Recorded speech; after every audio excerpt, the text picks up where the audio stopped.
desən də mən sənə varam. Üzündə gülüşə mən səbəbkaram. Nə artıq şansım var, nə ümid varam. Bəlkə bu baharda seversən məni.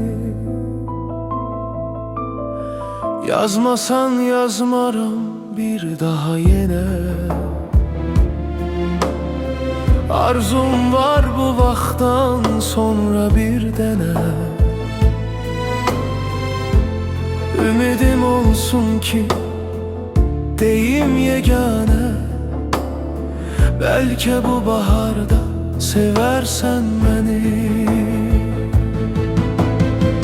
Sən uzaq ol məndə, sənə lap uzaq. Tək qalım həyatda yalnız yalbuzaq. Olmayan sevginə bir kitab yazar. Bəlkə bu baharda seversən məni. Bu sözdən sonra başqa nə deyim? Çətin tab gətirə sənsiz ürəyim. Nə qədər yox desən də yenə istəyim.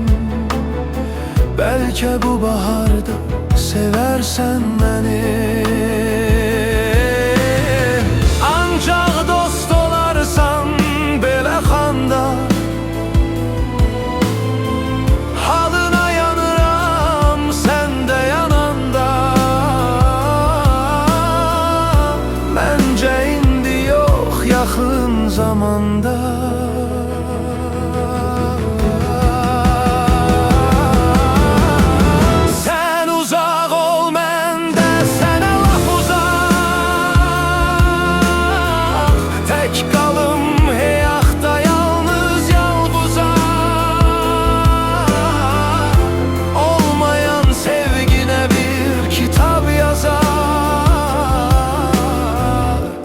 Bu baharda seversən məni.